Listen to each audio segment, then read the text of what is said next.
कटी से नीचे प्रहार करना अधर्म है, लेकिन दुर्योधन की जंगा तोड़ी भीम ने, कोई नहीं। ये जो रणनीतिकार कृष्ण है। खांडव दहन हुआ, आप सबको पता है, आग लग गई, आग बुझी नहीं, इंद्र से भी नहीं बुझी, तो इंद्र ने अपने बेटे से कहा, अर्जुन से कहा कि भाई बुझा। सर्पों ने कहा कि बुझा। अर्जुन ने बादलों में तीर मारा और बादल बरसे। जब पुरुषार्थ आ जाता है तो तीर आदमी ऐसे ही मारता है, कभी बादल में मारता है, कभी जमीन में मारता है। कृष्ण है जो प्रतिपल जगत को यह एहसास कराते हैं कि वो ईश्वर है,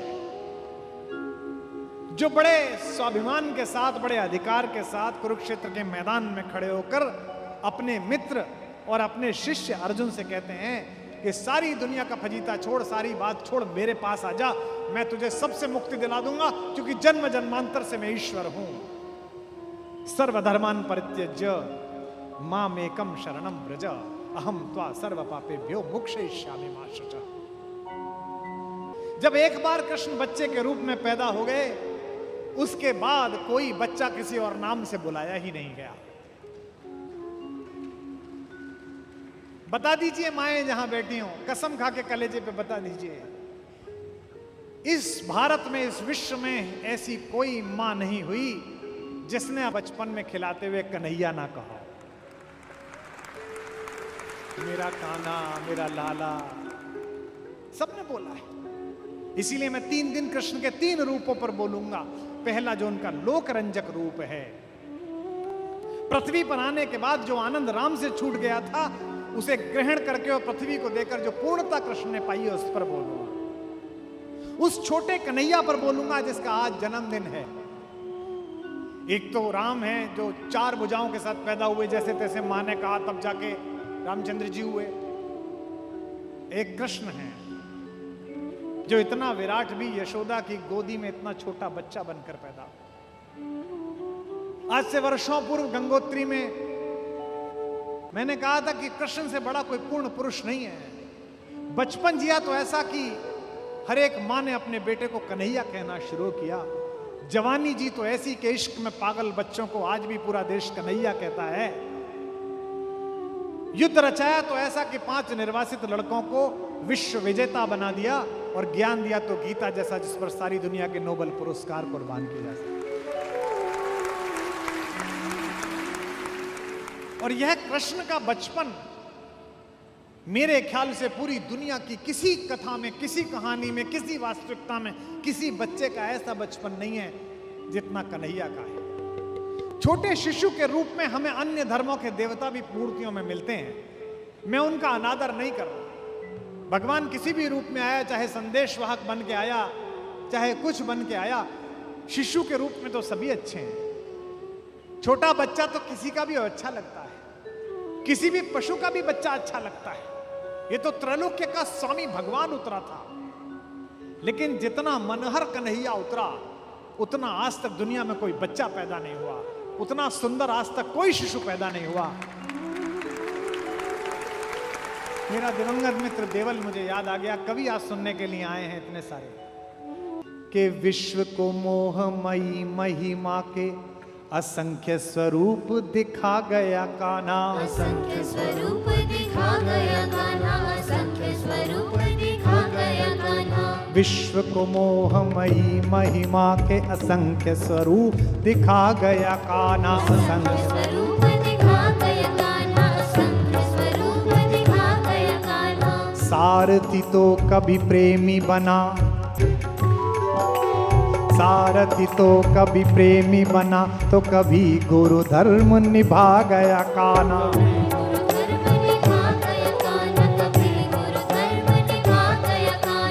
रूप विराट धरा तो धरा तो धरा, हर लोक पे छा गया कान्हा, धरा हर लोक पे छा गया कान्हा, धरा हर लोक पे छा गया कान्हा। रूप विराट धरा तो धरा तो धरा, हर लोक पे छा गया कान्हा, हर लोक पे छा गया कान्हा, धरा हर लोक पे छा गया कान्हा। रूप किया लघु तो इतना, रूप किया लग तो इतना कि यशोदा की गोद में आ गया कान। यशोदा की गोद में आ गया कान्हा, यशोदा की गोद में आ गया कान्हा, यशोदा की गोद में आ गया कान्हा, यशोदा की गोद में आ गया कान्हा। किसी ने ईश्वर ऐसा पहले कभी नहीं देखा था, जो इतना छोटा होकर एक मां की गोद में आ जाए, और मां भी कैसी, जो पालने वाली मां है।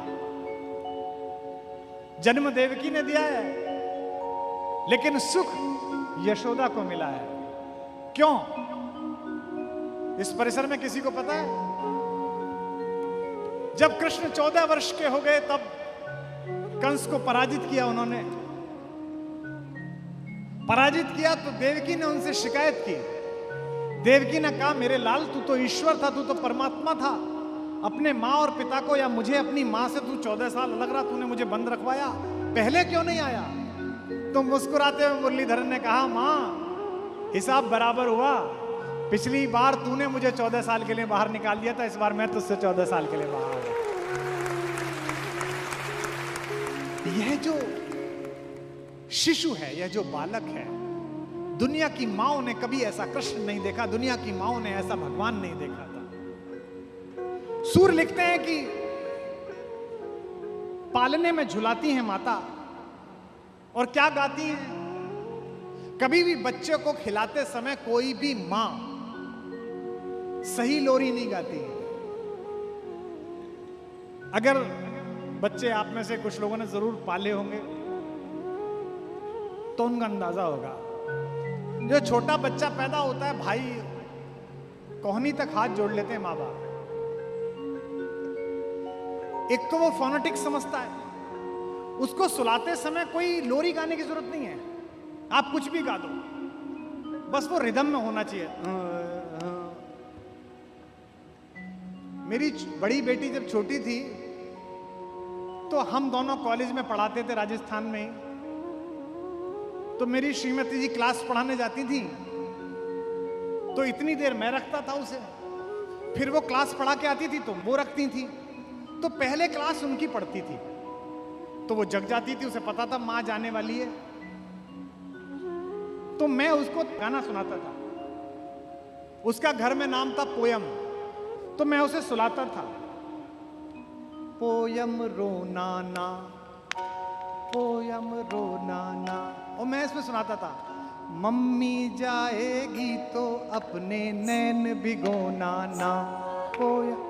वो इतनी तेज हो गई थी, उसे पता लग गया था कि ये वाला गाना तब गाया जाता है कि जब मम्मी जाती है। तो एक दिन उसने बड़ा अद्भुत काम किया। मैंने उसको कहा पोयम रोना ना, तो उसने मेरे मुंह पे हाथ रख दिया, बोला ना रोना, आपके कहने पे चुप नहीं होंगी। ऐसे ही कन्हैया को मां सुला रही हैं। कैसे?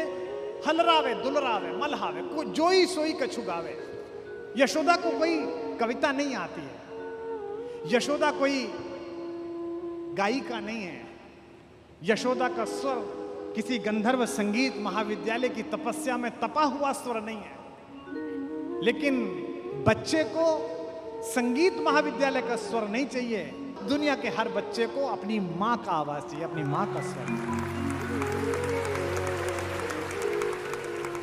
और देखना सूर कितना सुंदर वर्णन करते हैं। दुनिया की हर मां क्या कहती है बच्चे को सुलाने के लिए? शिकायत किससे करती है? ये नहीं कहती कि ये नहीं सो रहा। किससे शिकायत? नींद से शिकायत करती है कि तू नहीं आ रही, निंदिया रानी जल्दी आ जा। उससे कहती हैं।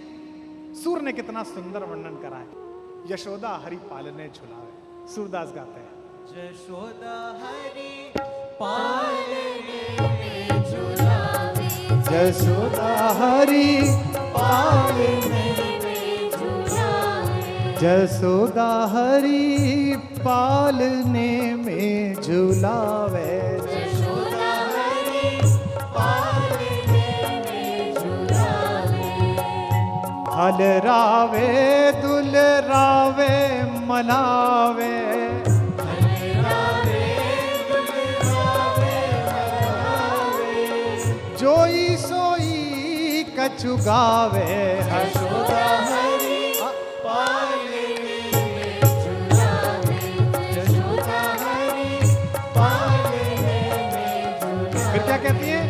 नींद से।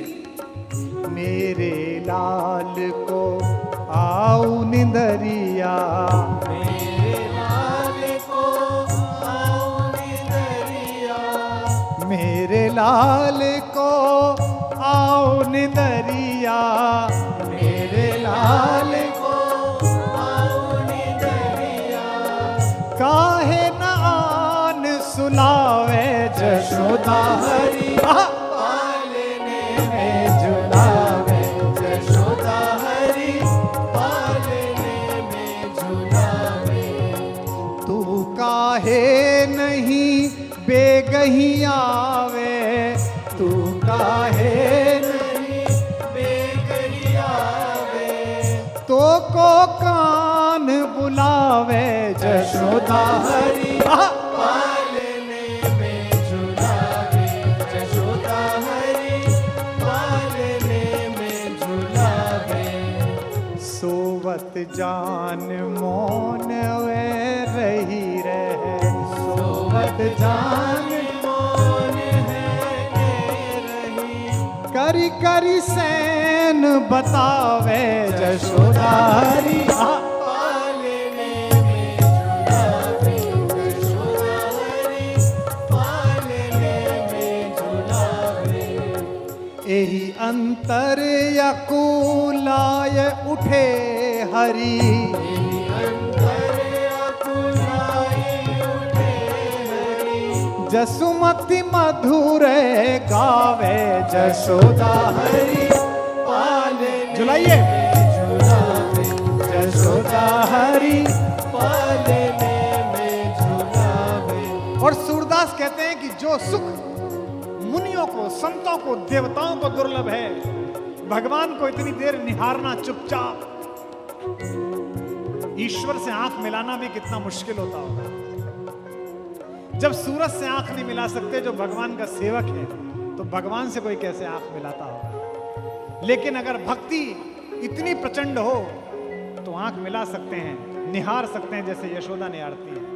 जो सुख सूर अमर मुनि दुर्लभ, जो सुख सूर्य अमर मुनि दुर्लभ, सो नंद भामिनी पावे जशोदा हरी, पालने में झुलावे जशोदा हरी, हाथ उठा के, पालने में झुलावे जशोदा हरी, पालने में झुलावे जशोदा हरी, पालने में झुलावे जशोदा हरी, पालने में झुलावे। बोल बाके बिहारी लाल की।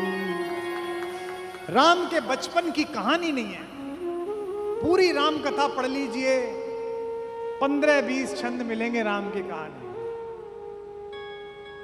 अयोध्या के राजा के आंगन में टहलते हुए, घुटनों के बल चलते हुए 2-3 छंद मिलेंगे।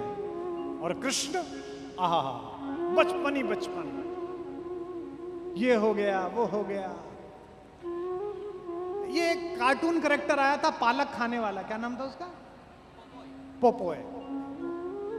वो पालक खाता था और उसमें बड़ी शक्ति आ गई, तो सारी माएं अपने बच्चों को पालक खिलाती थी कि देखो पोपोय जैसे बन जाओगे। होता है ना। अब कन्हैया भी ऐसे ही करता है, तो वो दूध नहीं पीता। अच्छा, जिनके दूध हो रहा है, घर ही हीरों का है, नंद बाबा तो 80,000 गाय, तो घर में दूध है, शुद्ध दूध है, तो मां कहती है दूध पी। बोले इससे क्या होगा? उस समय में पुरुषों के लिए आकर्षण का विषय उनकी चोटी होती थी, तो मां कहती थी तेरी चोटी बढ़ेगी। तो सूर्य ने कितना सुंदर दृश्य पैदा किया, एक हाथ से चोटी पकड़ रही थी और एक हाथ से गिलास, और पी रहे, और कह रहे हैं तो बढ़ी नहीं। मैं कितनी बार मैंने दूध पी लिया। मैया कबहू बढ़ेगी चोटी, मैया कबहू बढ़ेगी चोटी, मैया कबहू बढ़ेगी चोटी, मैया कबहू बढ़ेगी चोटी। इतक बार मोए दूध पियत भई, इतक बार मोए दूध पियत भई, इतक बार मोहे दूध पियत भई, इतक बार मोहे दूध पियत भई, यह अबहू है छोटी ओ मैया मेरी, कबहू बढ़ेगी चोटी ओ माई मेरी, कबहू बढ़े। ये जो ऐसा बच्चा है ये इससे पहले विश्व ने नहीं देखा था।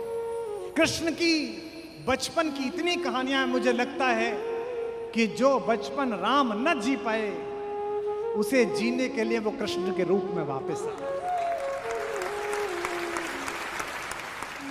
राम और कृष्ण में एक अंतर और है, राम स्वयं युद्ध लड़ रहे हैं लेकिन कृष्ण युद्ध लड़ा रहे हैं।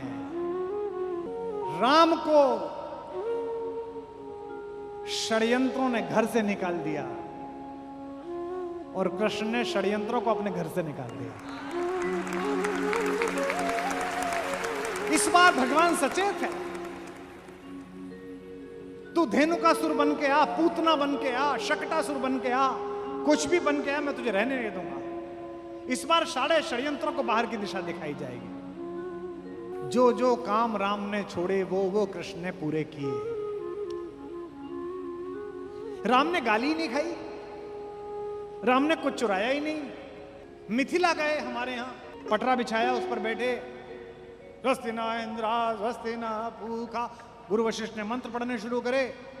फेरों में जो औरतें पीछे बैठी थी उन्होंने गाली बकनी शुरू कर दी। सुनु सखी एक अनुपम घटना, अजगुत लागत भारी है, खीर खाए बालक जन्मौले अवधपुरे के नारी है। भैया ये पता नहीं कहां से आए हैं, दुनिया भर में तरह तरह से बालक हो गए, इनकी महतारी ने खीर खाया और ये पैदा हो गए। गाली मिली, थोड़ी सी गाली मिली थी कि मुनियों ने आंख दिखा दी महिलाओं को कि माता बहुत हो गया, नेक हो गया, अब गाली मत देना। लेकिन 1 मिनट की गाली का इतना सुख मिला राम को। मुझे ऐसा लगता है उसी दिन राम ने मन ही मन ठान लिया होगा कि यार गालियों में इतना रस है, ये जन्म बिता लूं, अगले जन्म गली गली गाली खाने ही पैदा होंगे जाके। खूब गाली मिलने सा, माँ गाली दे रही है, दोस्त गाली दे रहे हैं, मनसुखा ने क्विंटलों में गाली बकी है, भक्तों ने गाली बकी है और मुस्कुरा के गाली खाई है इन्होंने जो ये विराज रहे हैं। सूरदास ने तो कैसी कैसी गाली सुनाई। जगन्नाथपुरी गए सूरदास, भगवान का विग्रह अंदर है, पुजारी संवाद करता ही है, काली की मूर्ति से रामकृष्ण परमहंस बात करते थे। और मैं क्या कहूं, भगवान से बात की जाए तो भगवान बात करता है। इस बात का कलयुग में सबसे बड़ा उदाहरण तो मेवाड़ ने ही दिया है, जहां मां मीरा ने कन्हैया से बात की तो कन्हैया ने उत्तर दिया। भगवान ने कहा पुजारी से, सुनो, वो बाहर एक अंधा गायक आया होगा, एक कवि, उसको अंदर मत लाना। पुजारी ने कहा भगवान वो अंदर आएगा तो? बोले उससे कह देना जगन्नाथ जी ने मना कर दिया, दर्शन नहीं दूंगा मैं इसे। मजाक सूझा, भगवान को परिहास सूझा। बचपन से ही परिहास कर रहे हैं तो भक्तों से भी परिहास कर लेते हैं। तो बोले उसे अंदर मत आने देना। पुजारी ने बाहर जाकर कहा कि ए बाबा सूरदास, तुम लाइन से हटो, तुमको अंदर नहीं जाना। सूर ने पूछा क्यों नहीं जाना? अब वृंदावन से आया हूं भाई चल के, इनके दर्शन के लिए। बोले नहीं नहीं, इसको दर्शन नहीं देना। बोले पूछ के आओ क्यों नहीं देना? बोले कल बताएंगे। पुजारी फिर सो गया, स्वप्न में जगन्नाथ जी फिर आए। पुजारी ने कहा महाराज आपने बड़ी संकट में डाल दिया। वो बाहर आपका भक्त है सूरदास, वो छाती माथा कूटे हुए कि भैया इतनी दूर से आया हूं, मैं तो अंदर जाऊंगा, मैं क्या बोलूं, भला आदमी है बेचारा, इतनी दूरी से आया। भगवान को फिर परिहास सूझा। भगवान ने पूछा आज पूछे कि क्यों नहीं बुला रहे, तो कह देना भगवान बहुत नाराज है तुमसे, तुमने भगवान को चोर बता दिया। माखन चुराते हैं, बताओ मैं दुनिया को देता हूं, मैं चोर हूं क्या? उन्होंने जाके बाहर सूर से कहा कि भैया वो भगवान से बात हो गई, वो कह रहे हैं कि तुम उनको चोर बोलते हो। अब सूरदास को गुस्सा आया। सूरदास ने कहा लिख कागज निकाल कर सुना देना उसको जाके अपने भगवान को। और एक बात सूरदास ने कही, उन्होंने कहा जाकर कह देना अपने भगवान से, जगन्नाथ से, भक्त से झगड़ा ले लोगे फिर भी टल जाएगी, कवि से झगड़ा मत लेना।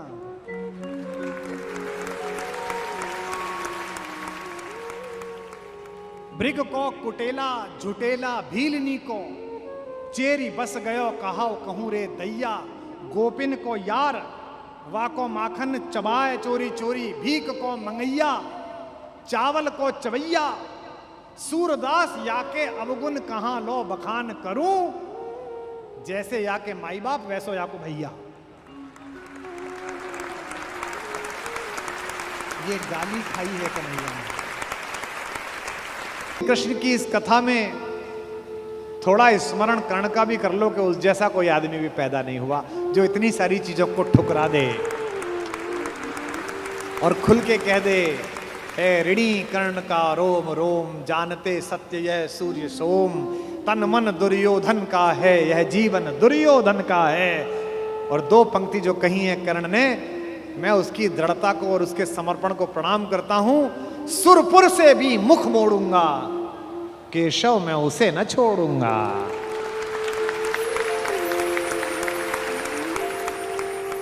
ये जो चरित्र है कृष्ण का योजना बनाने का, पहले कुंती को भेजा, जाओ बता के आओ कि तुम उसकी मां हो। मां ने कहा कि तू वापस आ जा, तो उसने एक वरदान दिया मां को। मां ने कहा अभिलाष लिए तो बहुत बड़ी आई थी, पर आस नहीं अपने बल की लाई थी। था एक भरोसा यही कि तू दानी है, अपनी अमोघ करुणा का बड़ा अभिमानी है। उसने भी कहा मां मैं तुझे वचन देता हूं कि तेरे 5 बेटे जीवित रहेंगे।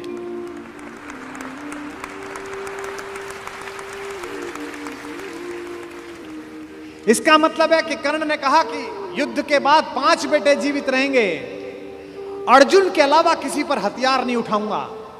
अर्जुन मिलेगा तो छोड़ूंगा नहीं, अर्जुन मर गया तो युद्ध समाप्त करवा दूंगा, तब भी तेरे 5 बेटे जिंदा रहेंगे। खुलकर कहूंगा ये मेरी मां है। और अगर अर्जुन का दाव चल गया मां, तो तुझे पता और मुझे पता कि हम मां बेटे हैं, तेरे 5 बेटे जिंदा रहेंगे। जा मां मैं तुझे वरदान देता हूं, तू दान दान रही किंतु क्यों माता, पुत्र ही रहेगा सदा जगत में दाता। मैं ही देता रहूंगा, दुनिया तो उससे सदा सभी कुछ लेगी, पर क्या माता भी उसे कभी कुछ देगी। मैं एक कर्ण अतएव मांग लेता हूं, बदले में तुझको 4 कर्ण देता हूं। छोड़ूंगा मैं तो कभी नहीं अर्जुन को, तोड़ूंगा कैसे स्वयं पुरातन प्रण को, पर अन्य पांडवों पर मैं कृपा करूंगा, पाकर भी उनका जीवन नहीं हरूंगा। और जिन्होंने महाभारत पढ़ी है उन्हें पता है कि जब कर्ण सेनापति बना, उस दिन उसने 4 पांडवों को 5 बार पकड़ के छोड़ दिया। भीम तो उसके रथ के आगे आके नृत्य करने लगा, गुस्से में रोता हुआ कि मुझे अपमानित करके छोड़ता है, मैं क्षत्रिय हूं, मेरा वध कर मुझे मार दे। और गालियां बकने लगा, तू सूत का पुत्र है, तुझे क्या पता कैसे लड़ा जाता है। भीम के रथ को तोड़ दिया अपने तीरों से कर्ण ने। उसी कर्ण को इन्होंने, जो पीछे खड़े मुस्कुरा रहे हैं, बिना शस्त्र के मरवा दिया। उसके हाथ में कोई धनुष नहीं और मरवा दिया। अर्जुन से कहा मार, अभी मार। आपको लग सकता है कि ऐसा क्यों हो गया? यही कृष्ण है जो कूटनीति को इस प्रकार नियोजित करते हैं कि उसका तर्क भी साथ साथ देते हैं। रश्मिरथी में मेरे पिता में मेरे बाबा, हमारे खानदान के बड़े दिनकर कहते हैं कि विपद में कर्ण को यो ग्रस्त पाकर, सराशनहीन अस्तव्यस्त पाकर, जगाकर पार्थ को भगवान बोले, खड़ा क्या देखता है मौन भोले। सराशन तान, बस यही अवसर यही है, तान मार इसको, घड़ी फिर और मिलने की नहीं है। विषख कोई बाण, बाण कोई गले के पार कर दे, अभी ही शत्रु का संहार कर दे। क्या कह रहे हैं कृष्ण? सोचो क्या कह रहे हैं धर्म की धुरी लाने वाले, जिन्होंने पैदा होने से पहले ये कहा था कि भैया जब जब धर्म की हानि होगी तब तब मैं आऊंगा। यदा यदा ही धर्मस्य ग्लानिर्भवति भारत अभ्युत्थानम अधर्मस्य तदात्मानम सृजाम्यहम्। धर्म की स्थापना के लिए आए हैं और निहत्ते को कह रहे हैं मार मार मार। ये क्या है? ये अधर्म है कि धर्म है? अब मैं तर्क दे रहा हूं कृष्ण की ओर से, जो कृष्ण ने उस समय तर्क दिए होंगे।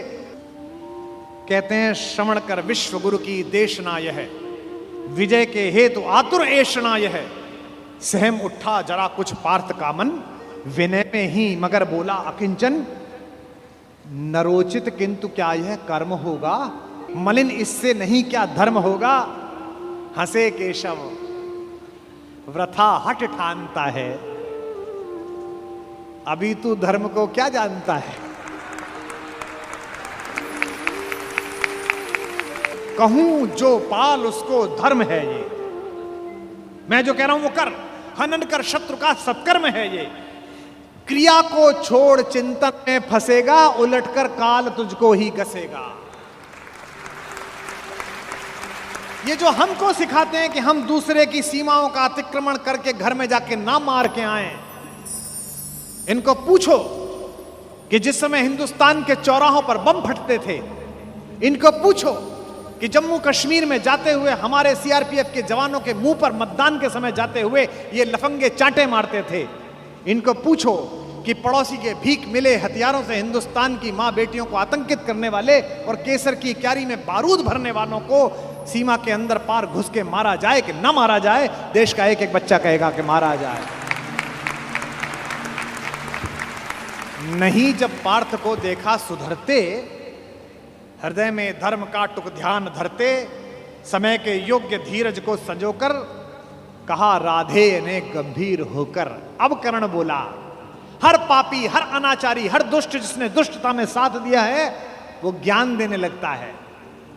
भूल गया अर्जुन के कौन ज्ञान दे रहा है। अर्जुन के अंदर भक्ति, मनुष्यता, भावना सब पैदा हो गई। नरोचित धर्म का कुछ काम तो लो, बहुत खेले जरा विश्राम तो लो।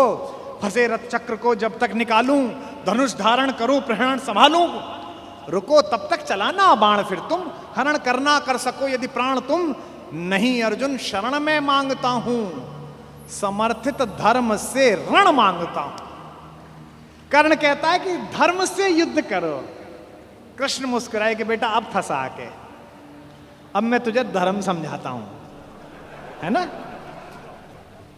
उपस्थित देख हो न्यायार्थ हरि को, निहारा पार्थ ने हो खिन्न हरि को। अर्जुन का तो सॉफ्टवेयर हैंग हो गया। इसे मारूं कि ये जो कह रहा है धर्म वो पालूं। और जब सॉफ्टवेयर हैंग हो जाए तो क्या करना चाहिए? जब तुझसे ना सुलझे तेरे उलझे हुए धंधे, भगवान के इंसाफ पर सब छोड़ दे बंदे। खुद ही तेरी मुश्किल को वो आसान करेगा, जो तू नहीं कर पाया वो भगवान करेगा।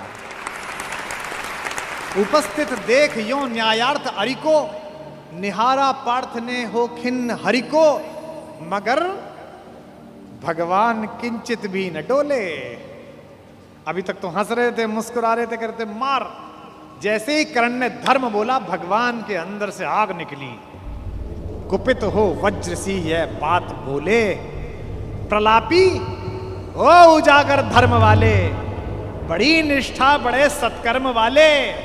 मरा अन्याय से अभिमन्यु जिस दिन, कहां पर सो रहा था धर्म उस दिन।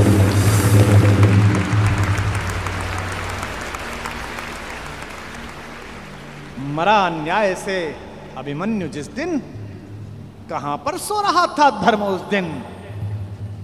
हलाहल भीम को जिस दिन पड़ा था, कहां पर धर्म उस दिन यह धरा था। लगी थी आग जब लाक्षा भवन में, हंसा था धर्म ही क्या तब भुवन में। और एक पंक्ति बेटे पे आ जाए, पत्नी पे आ जाए और मां पे आ जाए तो खून खौल जाता है। अर्जुन का खून खौला रहे हैं भगवान मेरे। सभा में द्रौपदी की खींच लाके सुयोधन की उसे दासी बताकर सुवामा जाति को आदर दिया जो, बहुत सत्कार तुम सबने किया जो, नहीं वह और कुछ सत्कर्म ही था, उजागर शील भूषित धर्म ही था।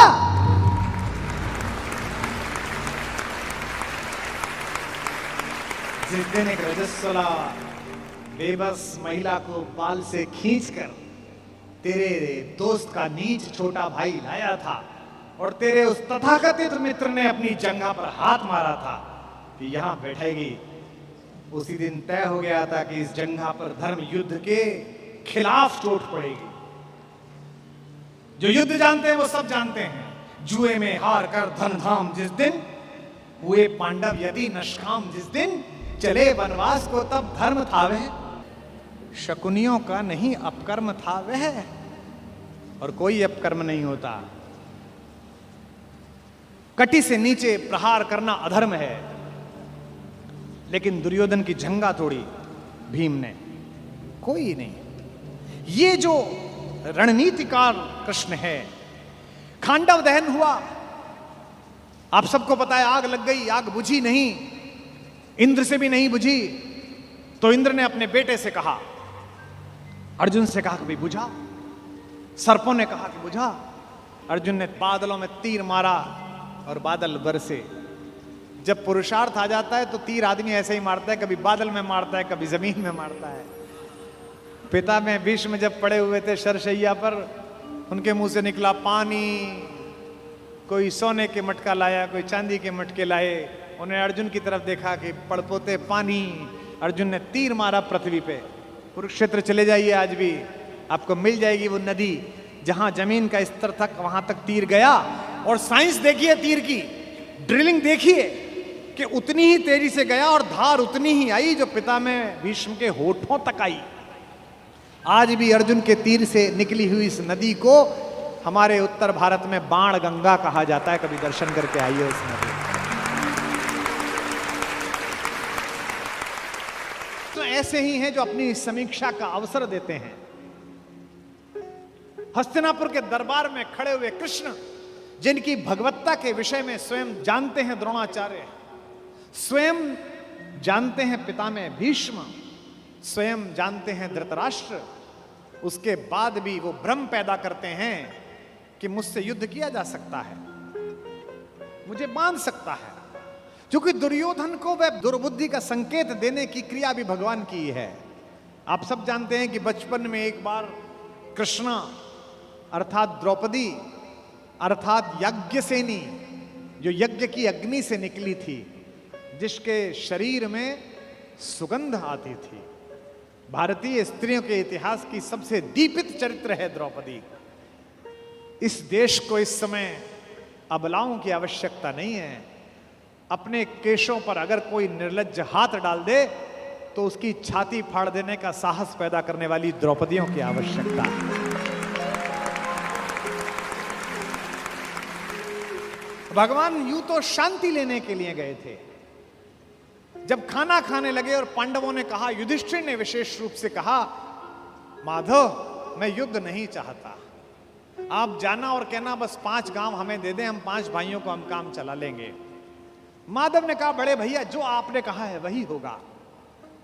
लेकिन माधव तो युद्ध ही चाहते थे।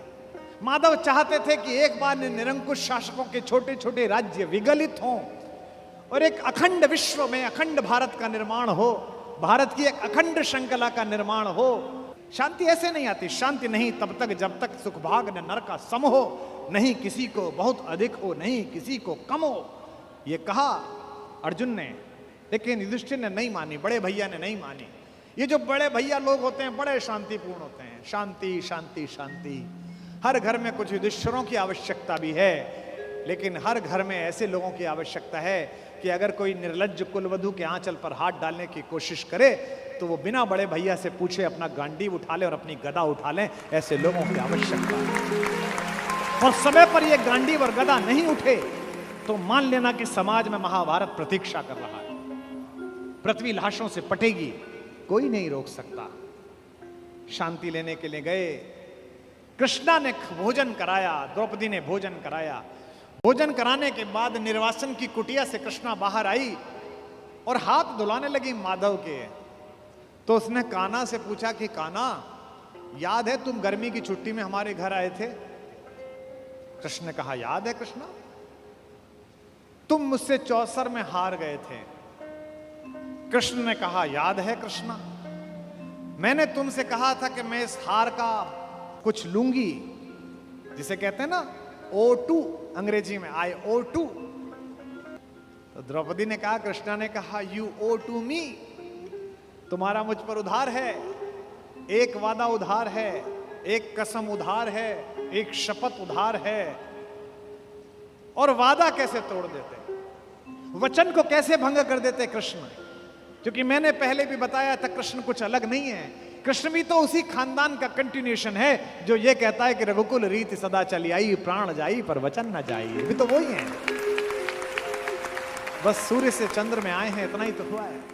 मुस्कुराते हुए कृष्ण ने कहा, मांग क्यों मांगती है, आज क्यों मांगती है? बोले, यही समय है। हस्तिनापुर क्यों जा रहे हो? कृष्ण ने कहा, अरे अंदर बात नहीं सुनी, बड़े भैया कह रहे थे शांति लेने जा रहा हूं, जाओ शांति लेके आओ। द्रौपदी ने कहा, तुम्हें उस हारी हुई बाजी की शपथ देती हूं, युद्ध लेकर लौटना। यह तो कृष्ण को पता ही था कि युद्ध मिलेगा, लेकिन शठ को, मूढ़ को, दुष्ट को अंतिम समय तक समझाना आवश्यक है, ताकि विश्व भर को, समाज को संदेश जा सके कि यह तो पिटने का ही अधिकारी था। किसी मूर्ख को, किसी जड़ को, किसी पापी को, लगातार बदतमीजी करने वाले किसी व्यक्ति को आपको पता हो और आप सड़क पर पीट दो तो 4 लोग उसके समर्थन में खड़े हो जाएंगे, क्यों इस भले आदमी को मार रहे हो? लेकिन वो लगातार बदतमीजी गली में करे, मोहल्ले में लगातार गुंडई करे, उससे पूरा मोहल्ला परेशान हो, और एक दिन कोई लड़का जिसकी जवानी ठीक से फूटी हो, वो पकड़ के उसे थपड़िया दे और छाती पे घुटना रख के बैठ जाए, तो लोग कहेंगे सही पिटाई हुई इसकी, ऐसी योग्य था। दुर्योधन पिटना है, दुर्योधन की मृत्यु तय है, ये तो तय है। लेकिन कृष्ण जगत को भी बताना चाहते थे। महाकवि दिनकर कहते हैं, वर्षों तक वन में घूम घूम, बाधा विघ्नों को चूम चूम, सह धूप घाम पानी पत्थर, पांडव आए कुछ और निखर, सौभाग्य न सब दिन सोता है, देखें आगे कब हो। मैत्री की राह बताने को, दुर्योधन को समझाने को, सबको सुमार्ग पर लाने को, भीषण विध्वंस बचाने को भगवान हस्तिनापुर आए, पांडव का संदेशा लाए। 2 न्याय अगर तो आधा दो, 2 न्याय अगर तो आधा दो, पर इसमें भी यदि बाधा हो तो दे दो केवल 5 गांव, रखो अपनी धरती तमाम, हम वही खुशी से खाएंगे, परिजन पर आसी न उठाएंगे। दुर्योधन वह भी दे न सका, आशीष समाज की ले न सका, उल्टे हरि को बांधने चला, जो था असाध्य साधने चला। जब नाश मनुज पर छाता है, पहले विवेक मर जाता है।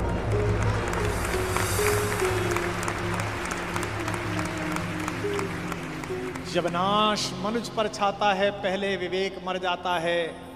हरि ने भीषण हुंकार किया, अपना स्वरूप विस्तार किया, डगमग डगमग दिग्गज बोले, भगवान कुपित होकर बोले, जंजीर बढ़ाकर साध मुझे, हाँ हाँ दुर्योधन बांध मुझे। यह देख गगन मुझ में लय है, यह देख पवन मुझ में लय है, मुझ में विलीन झंकार सकल, मुझ में लय है संसार सकल। अमृत फूलता है मुझ में, संघार झूलता है मुझ में, उदयाचल मेरा दीप्त भाल, भूमंडल वक्षस्थल विशाल, भुज पर बंद को घेरे हैं, मैनाक मेरु पग मेरे हैं, दीप्ते जो ग्रह नक्षत्र निखर, सब हैं मेरे मुख के अंदर।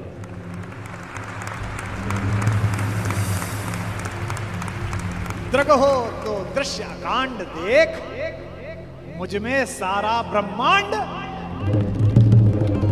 मुझ में सारा ब्रह्मांड देख, चर अचर जीव जर अक्षर अक्षर, नश्वर मनुष्य सुरजात अमर, शतकोट सूर्य शतकोट चंद्र, शतकोट सरत सर क्षिद्र मंद्र, शतकोश विष्णु ब्रह्मा महेश, शतकोश विष्णु जलपति धनेश, शतकोटि रुद्र शतकोटि काल शतकोट दंडधर लोकपाल, जंजीर बढ़ाकर साध मुझे, हाँ हाँ दुर्योधन बांध मुझे।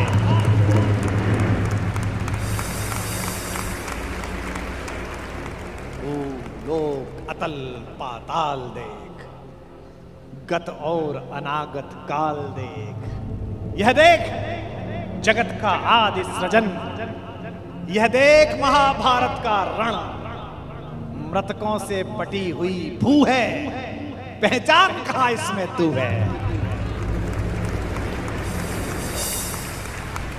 अंबर में कुंतल चाल देख, पद के नीचे पाताल देख, मुट्ठी में तीनों काल देख, मेरा स्वरूप विकराल देख।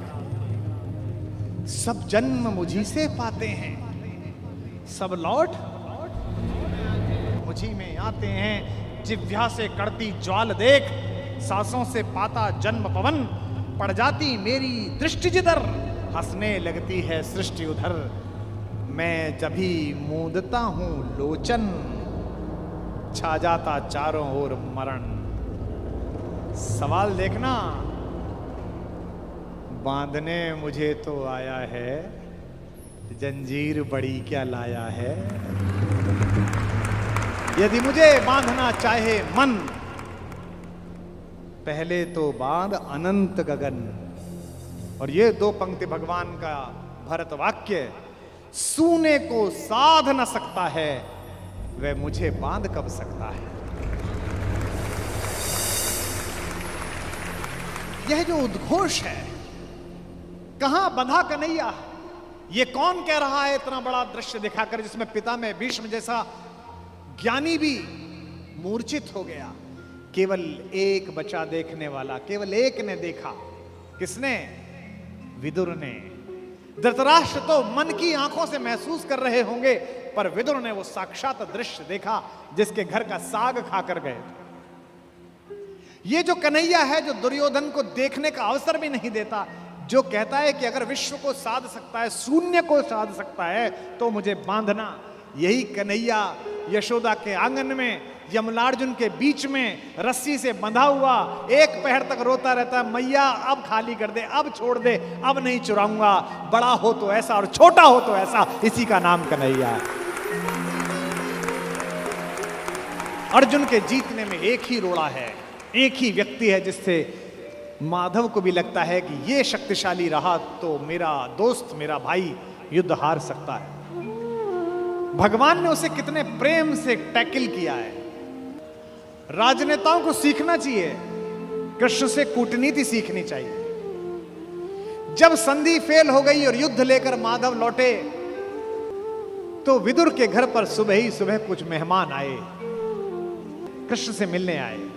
हम भी कहीं ठहरते हैं तो नगर के लोग मिलने आ जाते हैं, महत्वपूर्ण लोग मिलने आते हैं कि कुमार विश्वास है, तो हम सब कवियों से मिलने लोग आते हैं।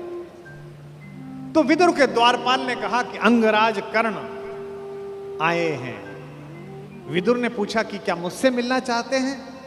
उनसे कहिए राज्यसभा में मिले, अब मैं अपने अतिथि के साथ व्यस्त हूं। और अतिथि भी कौन? माखन चोर। द्वारपाल ने कहा जी नहीं, वो आपसे मिलना नहीं चाहते, वो आपके अतिथि से मिलना चाहते हैं। कृष्ण ने कहा उन्हें आदरपूर्वक अंदर लेकर आओ। कर्ण आए, कर्ण ने प्रणाम किया।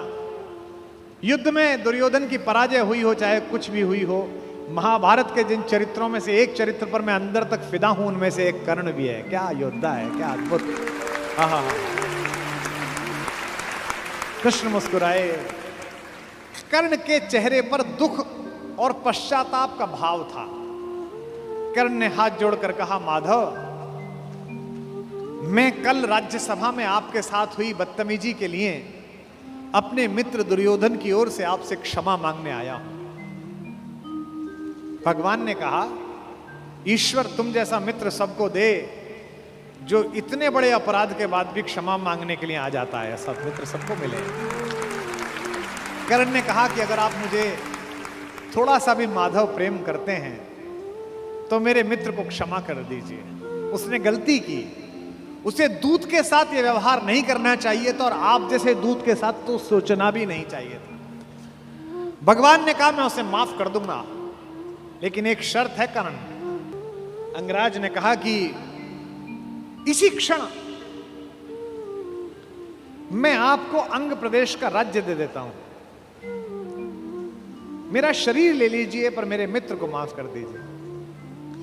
कृष्ण ने कहा शरीर देने की इतनी उतावली में मत आओ अंगराज, समय तय हो चुका है, सबको देना पड़ेगा, तुमको भी देना पड़ेगा, पक्का तय हो।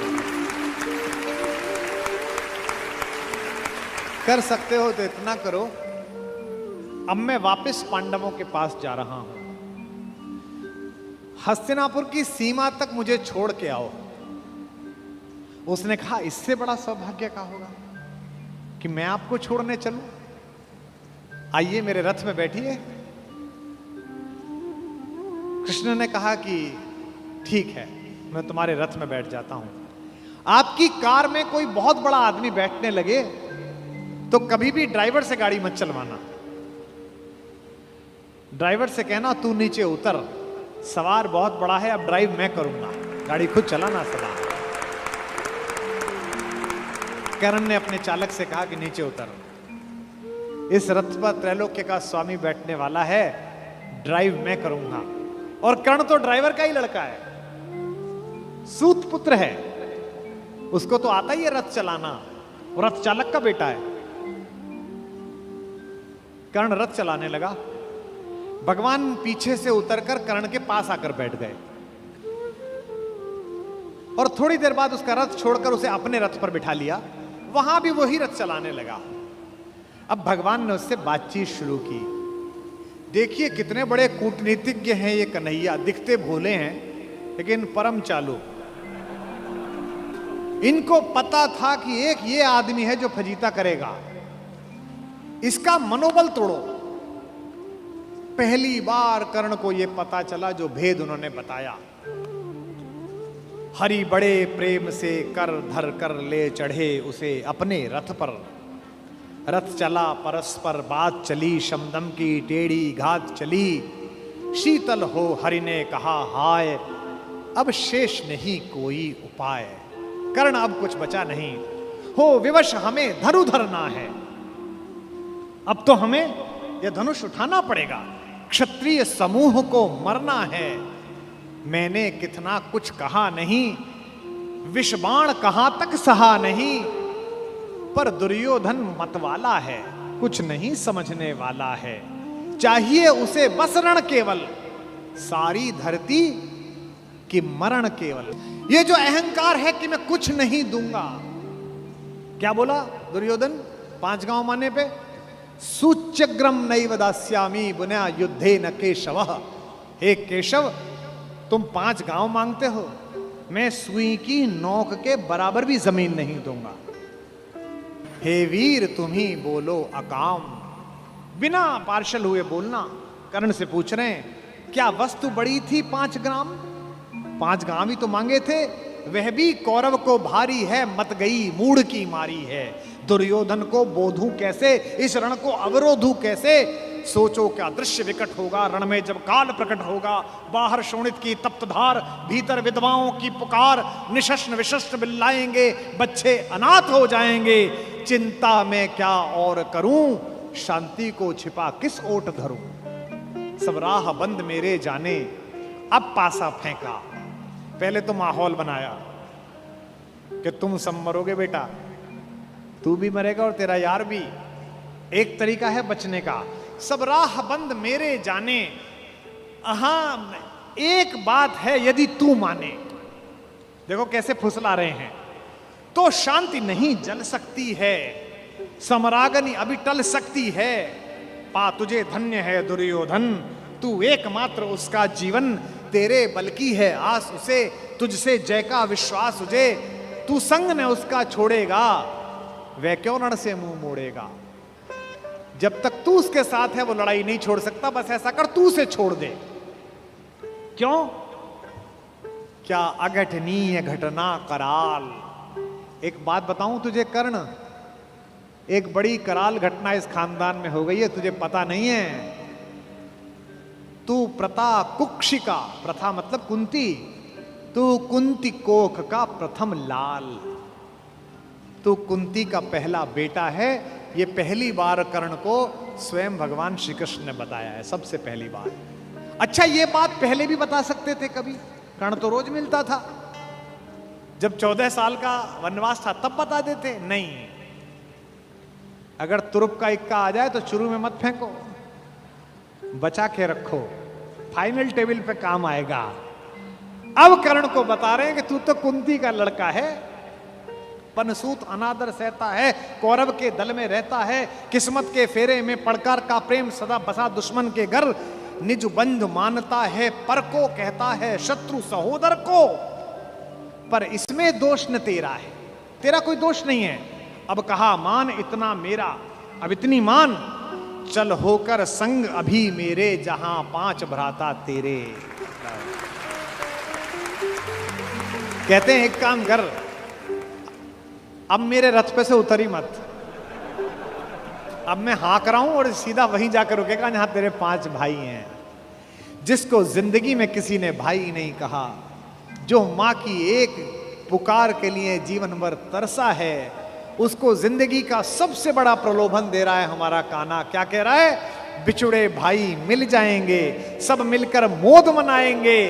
कुंती का त्यू ही परम तने ज्येष्ठ, बल बुद्धिशील में परम श्रेष्ठ। और क्या करेगा? पद त्राण भीम पहनाएगा, भीम तेरे को चप्पल पहनाएगा। कैसे कैसे लालच है, कैबिनेट मिलेगी,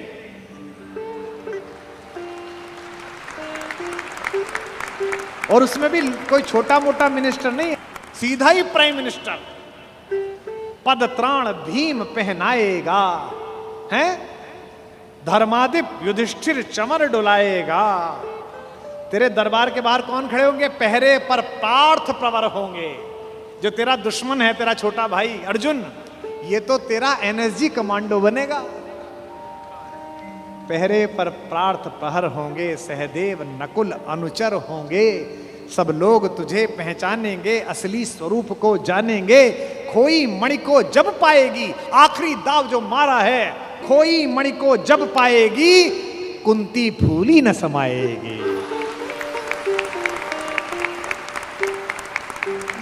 क्या लालच है, क्या लालच है। आहा हा हा। कुरुराज स्वयं झुक जाएगा, संसार बड़े सुख में होगा, कोई न कहीं दुख में होगा। सब गीत खुशी के गाएंगे, तेरा सौभाग्य मनाएंगे। और आखिरी में ऐसी बात कहता है, और कौन दुनिया को जो देता है वो भीख मांग रहा है। मेरे कन्हैया को पृथ्वी की आग टालने के लिए भीख मांगनी पड़ी। कुरुराज समर्पण करता हूं, पूरा राज्य कुरुराज समर्पण करता हूं, साम्राज्य समर्पण करता हूं। यश मुकुट मान सिंहासन ले, बस एक भीख मुझको दे दे। कौरव का तज रण शोक सखे, भूखा भावी हर शोक सखे। ये तो कन्हैया हैं जो इतनी स्ट्रेटेजी अपनाते हैं। किस लिए? देखो, ये बड़ा गहरा गणित है, इसको समझो। इस दाव को चलने में कृष्ण का कोई नुकसान नहीं है। अगर कर्ण इधर आ जाता तो महाभारत समाप्त हो जाती। और एक ऐसा योद्धा जो सुबह दोपहर शाम इसी बात की कसम खाता था कि अर्जुन को मारना है, इन पांडवों को मारना है, इसके कलेजे में ये बात डाल दो कि ये तेरे भाई हैं, तो जब युद्ध लड़ेगा तो थोड़ा तो हाथ कांपेगा, थोड़ा तो दिल के अंदर कुछ धुक धुक पैदा होगी। शत्रु की मानसिकता को कमजोर करना, शत्रु की मानसिकता पर प्रहार करना, यह काम है। लेकिन कृष्ण की इस कथा में थोड़ा स्मरण कर्ण का भी कर लो कि उस जैसा कोई आदमी भी पैदा नहीं हुआ जो इतनी सारी चीजों को ठुकरा दे और खुल के कह दे, हे ऋणी कर्ण का रोम रोम, जानते सत्य यह सूर्य सोम। तन मन दुर्योधन का है, यह जीवन दुर्योधन का है। और 2 पंक्ति जो कही है कर्ण ने, मैं उसकी दृढ़ता को और उसके समर्पण को प्रणाम करता हूं। सुरपुर से भी मुख मोड़ूंगा, केशव मैं उसे न छोड़ूंगा।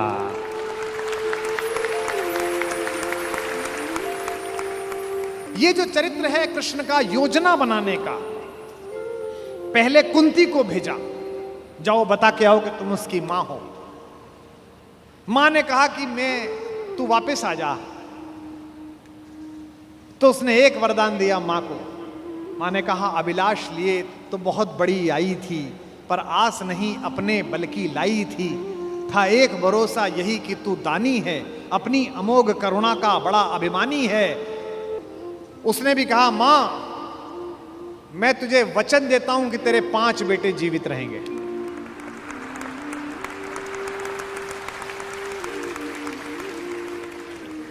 इसका मतलब है कि कर्ण ने कहा कि युद्ध के बाद 5 बेटे जीवित रहेंगे। अर्जुन के अलावा किसी पर हथियार नहीं उठाऊंगा। अर्जुन मिलेगा तो छोड़ूंगा नहीं। अर्जुन मर गया तो युद्ध समाप्त करवा दूंगा, तब भी तेरे 5 बेटे जिंदा रहेंगे। खुलकर कहूंगा ये मेरी मां है। और अगर अर्जुन का दाव चल गया मां, तो तुझे पता और मुझे पता कि हम मां बेटे हैं, तेरे 5 बेटे जिंदा रहेंगे। जा मां मैं तुझे वरदान देता हूं। तू दान दान रही किंतु क्यों माता, पुत्र ही रहेगा सदा जगत में दाता। मैं ही देता रहूंगा। दुनिया तो उससे सदा सभी कुछ लेगी, पर क्या माता भी उसे कभी कुछ देगी। मैं एक कर्ण अतएव मांग लेता हूं, बदले में तुझको 4 कर्ण देता हूं। छोड़ूंगा मैं तो कभी नहीं अर्जुन को, तोड़ूंगा कैसे स्वयं पुरातन प्रण को। पर अन्य पांडवों पर मैं कृपा करूंगा, पाकर भी उनका जीवन नहीं हरूंगा। और जिन्होंने महाभारत पढ़ी है उन्हें पता है कि जब कर्ण सेनापति बना, उस दिन उसने 4 पांडवों को 5 बार पकड़ के छोड़ दिया। भीम तो उसके रथ के आगे आके नृत्य करने लगा, गुस्से में रोता हुआ कि मुझे अपमानित करके छोड़ता है, मैं क्षत्रिय हूं, मेरा वध कर मुझे मार दे। और गालियां बकने लगा, तू सूत का पुत्र है, तुझे क्या पता कैसे लड़ा जाता है। भीम के रथ को तोड़ दिया अपने तीरों से कर्ण ने।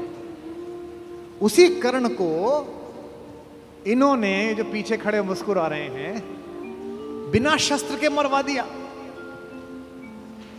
उसके हाथ में कोई धनुष नहीं और मरवा दिया। अर्जुन से कहा मार, अभी मार। आपको लग सकता है कि ऐसा क्यों हो गया। यही कृष्ण हैं जो कूटनीति को इस प्रकार नियोजित करते हैं कि उसका तर्क भी साथ साथ देते हैं। रश्मिरथी में मेरे पिता में मेरे बाबा, हमारे खानदान के बड़े दिनकर कहते हैं कि विपद में कर्ण को यो ग्रस्त पाकर, सराशनहीन अस्तव्यस्त पाकर, जगाकर पार्थ को भगवान बोले, खड़ा क्या देखता है मौन भोले। सराशन तान, बस यही अवसर यही है, तान मार इसको, घड़ी फिर और मिलने की नहीं है।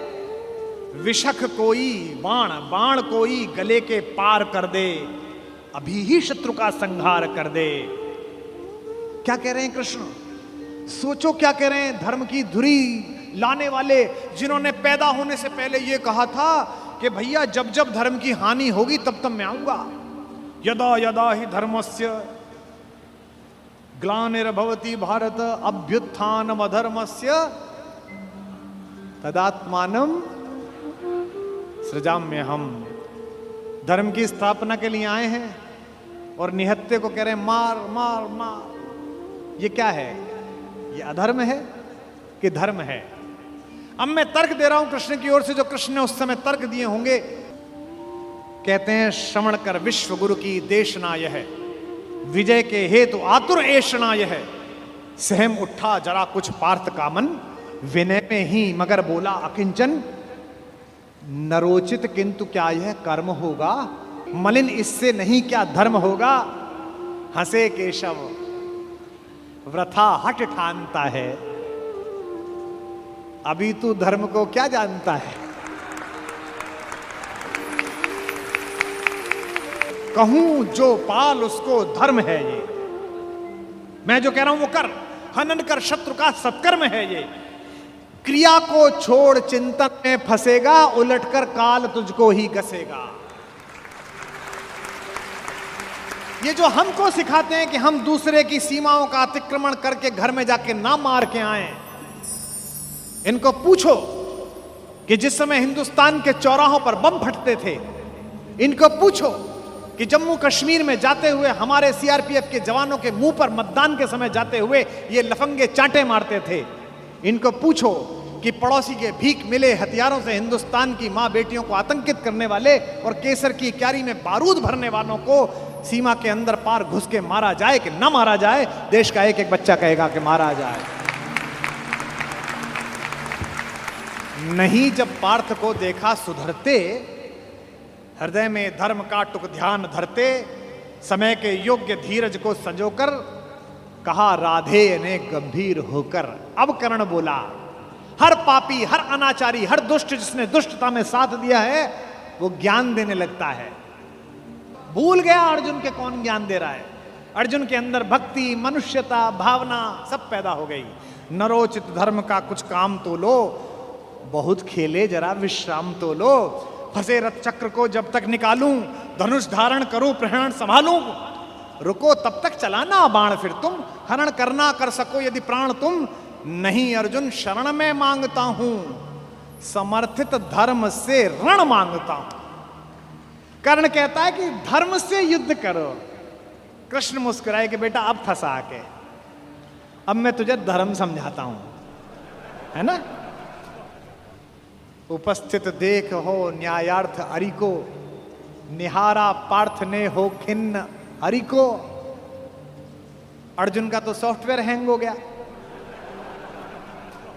इसे मारूं कि ये जो कह रहा है धर्म वो पालूं। और जब सॉफ्टवेयर हैंग हो जाए तो क्या करना चाहिए? जब तुझसे ना सुलझे तेरे उलझे हुए धंधे, भगवान के इंसाफ पर सब छोड़ दे बंदे।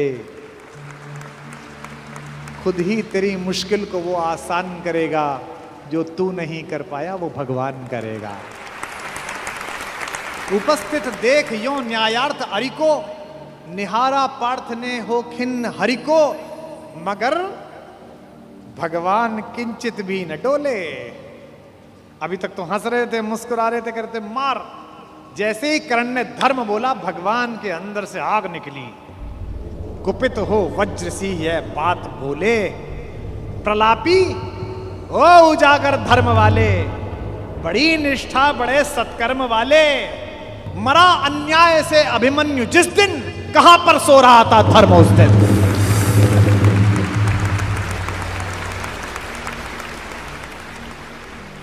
मरा अन्याय से अभिमन्यु जिस दिन, कहां पर सो रहा था धर्म उस दिन।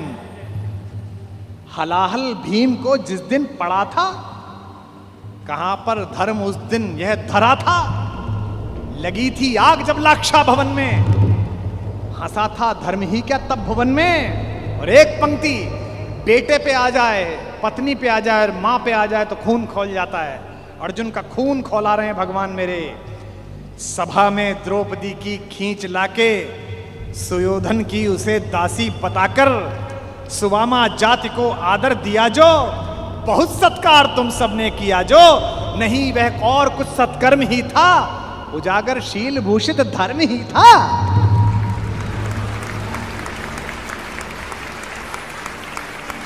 जिस दिन एक रजस्वला बेबस महिला को बाल से खींचकर तेरे दोस्त का नीच छोटा भाई लाया था, और तेरे उस तथाकथित मित्र ने अपनी जंघा पर हाथ मारा था कि यहां बैठेगी, उसी दिन तय हो गया था कि इस जंघा पर धर्म युद्ध के खिलाफ चोट पड़ेगी।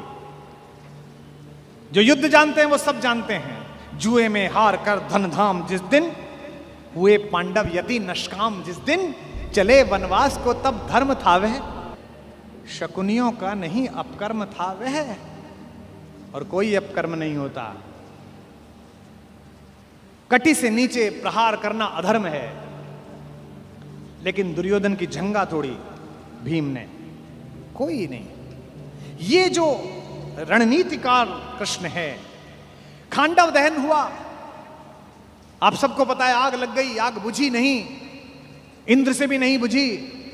तो इंद्र ने अपने बेटे से कहा, अर्जुन से कहा कि भाई बुझा। सर्पों ने कहा कि बुझा। अर्जुन ने बादलों में तीर मारा और बादल बरसे। जब पुरुषार्थ आ जाता है तो तीर आदमी ऐसे ही मारता है, कभी बादल में मारता है, कभी जमीन में मारता है। पिता में भीष्म जब पड़े हुए थे शरशैया पर, उनके मुंह से निकला पानी। कोई सोने के मटका लाया, कोई चांदी के मटके लाए।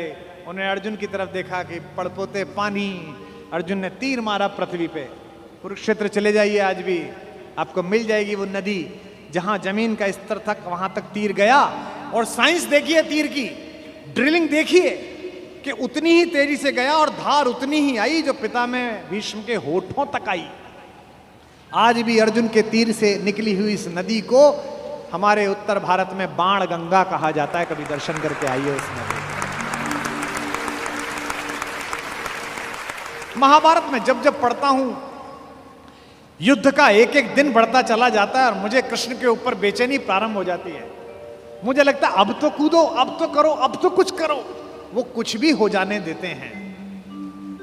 जब नारायण श्रीहरि ऊपर से नीचे चले, राम के अवतार के बाद मर्यादा पुरुषोत्तम बड़े ठाकुर के अयोध्या से विदा होकर साकेत पहुंचने के बाद ये योजना बनी कि अब छोटे ठाकुर को नीचे भेजा जाए, तो सारे देवी देवता, सारे नक्षत्र भी पृथ्वी पर चलने के लिए आतुर हुए। सदा ऐसा होता है। शेषनाग आ गए थे लक्ष्मण के रूप में, सब लोग नीचे आ ही जाते हैं। सूर्य भी तैयार हो गया, इंद्र भी तैयार हो गए, सबने अपने अपने अंश भेजे पृथ्वी पर। इंद्र का अंश कौन है? अर्जुन है। सूर्य का अंश कौन है? कर्ण है। एक देवता ऐसा था जिसने कहा जी मैं तो जा नहीं रहा, तो भगवान ने कहा अपने लड़के को भेज दे। उसने कहा मेरे को तो अपने लड़के से बहुत प्यार है, मैं तो भेजूंगा नहीं, और मैं इतने दिन दूर कैसे रहूंगा, मेरा बेटा तो इतना सुंदर है। वो देवता था चंद्रमा। इस चंद्रमा को शुरू से ही शिकायत रहती है। अच्छा, भगवान का तो वंश था। भगवान ने कहा कि अजीब आदमी है तू, हमारे ही घर के लोग नहीं जाएंगे तो दुनिया क्या कहेगी। सूर्य अपना अंश भेज रहे हैं कर्ण के रूप में, इंद्र अपना बेटा भेज रहा है, अंजनी कुमार अपने दोनों बच्चे भेज रहे हैं नकुल सहदेव के रूप में, धर्मराज स्वयं उपस्थित हो रहे हैं युधिष्ठिर के रूप में, और तू नहीं चलेगा, ना तेरा लड़का चलेगा। उसने कहा कि कन्हैया एक काम कर लो, लड़का ले जाओ मेरा, दो शर्तें हैं, एक तो लड़का आपके पास रहेगा, और बोले एक ये 16 साल का हो जाए तो उसे वापस भेजना पड़ेगा तुरंत। चंद्रमा का वो पुत्र क्या बन के आया? कृष्ण का प्राणों से प्रिय भांजा अभिमन्यु बनकर उपस्थित हुआ। चंद्रमा के पुत्र के रूप में जन्म लिया। और भगवान का अगर कोई योग्यतम शिष्य है जिसने भगवान से शस्त्र विद्या सीखी है, वो अर्जुन का बेटा अभिमन्यु है। अपने पिता की तेजस्विता से भी वो आगे है। इस समय दुनिया की IVF लैब्स ये बता रही हैं कि प्रसव के काल में जो कुछ सुना पढ़ा गया है उसका बच्चे पर असर पड़ता है। और हमारे यहां हजारों वर्षों से माएं प्रसव के दिनों में गीता का पाठ कर रही हैं, बाल गोपाल का चित्र सामने लगा के रखती हैं कि उनके घर में भी कन्हैया जैसा बालक पैदा हो, राधा रानी जैसी बिटिया पैदा हो। यह हम सब का मन है, पहले से परंपरा से आया है हमारे यहां। तो चंद्रमा ने अपने पुत्र को अभिमन्यु बनाकर भेजा। एक दिन ऐसा आया महाभारत के युद्ध में, जब योजना पूर्वक कुरुक्षेत्र के मैदान से खींचकर अर्जुन को अलवर की तरफ ले जाया गया, मत्स्य प्रदेश की तरफ, विराट की नगरी की तरफ। अर्जुन युद्ध की सीमा क्षेत्र के बिल्कुल आखिरी हिस्से पर पहुंच गया, जहां से सूर्यास्त से पहले लौटना संभव नहीं था। अब यह पांडवों के शिविर में चर्चा का विषय बना कि ये जो चक्रव्यूह सजा दिया गया इसे तोड़ेगा कौन? किसी को नहीं आता तोड़ना, इसमें घुसना ही नहीं आता, केवल अर्जुन को आता है। तब अभिमन्यु ने कहा कि ताऊ जी मुझे इसमें घुसना आता है, क्योंकि जब पिताजी मां को यह बात सिखा रहे थे तो मैं गर्भ में था और मैंने ये विद्या सीखी थी। तो बोले बेटा बहुत अच्छा है, फिर निकलना भी आता होगा? बोले नहीं, जब तक उन्होंने इससे बाहर आने का मार्ग बताया तोड़ने का, तब तक मां सो गई, तो मैं बाहर निकलने का नहीं सीख पाया।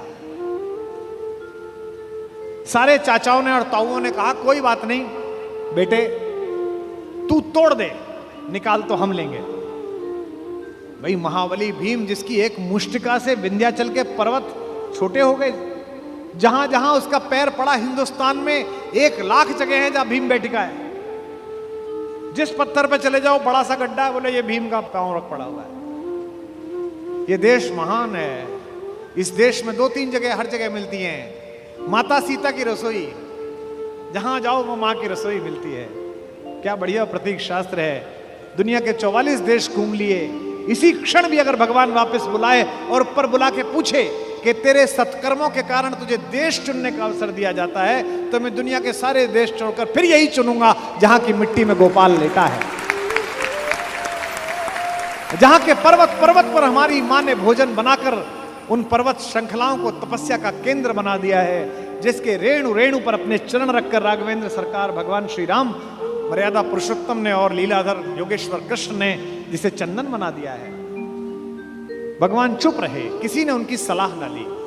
सेनापति दृष्टद्युम्न थे, द्रुपद पुत्र। सेनापति ने योजना की कि कोई बात नहीं बेटा। मामा ने भांजे को आज्ञा दी कि कोई बात नहीं, तू चला जा इसके अंदर और हम सब तुझे निकाल लेंगे। इतिहास गवाह है, तारीख गवाह है कि अभिमन्यु ने उस चक्रव्यूह को तोड़ा और चक्रव्यूह के दूसरे चक्र में ही पांडवों की सेना को बाहर कर दिया गया और चक्रव्यूह में वो अकेला रह गया। क्या लड़ा, अद्भुत युद्ध हुआ। सुनते हैं कि इंद्र माताली से, जो उसका सारथी है, जो उसका ड्राइवर है, उससे बोला कि रथ लेकर चलो। उसने कहा अभी तो दिन पूरा चढ़ा हुआ है, मैं कैसे आऊं? उसने कहा देखने आओ कि युद्ध कितना सुंदर हो रहा है। अभिमन्यु जिस दिन जा रहा था लड़ने के लिए, उसने सबके पैर छुए। युधिष्ठिर ने कहा जीते रहो मेरे लाल। धृष्टद्युम्न ने कहा जीते रहो मेरे बेटे। चाचाओं ने, नकुल ने, सहदेव ने गले लगा लिया अपने भतीजे को और कहा जीते रहो। जब उसने मामा के पैर छुए, कृष्ण के पैर छुए, तो कृष्ण ने कहा यशस्वी भाव।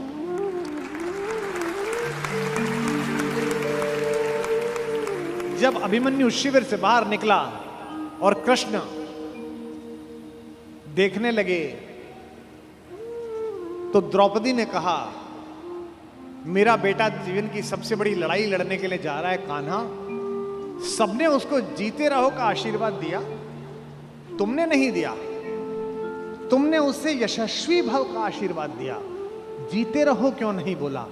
क्या तुम्हें युद्ध के परिणाम में कोई शंका है? तो कृष्ण ने जो बात कही वही जीवन के युद्ध में भरत वाक्य बनाना। माधव ने कहा कि कृष्णा मैं नहीं जानता कि आज के युद्ध का परिणाम क्या होगा, पर मैंने जो शिक्षा अपने भांजे को दी है, मैं ये दावे के साथ कह सकता हूं कि महाभारत के रण में जीते या हारे कोई भी, लेकिन सबसे बड़े और उज्जवल योद्धा के रूप में मेरे भांजे का नाम लिखा जाएगा, अभिमन्यु का नाम।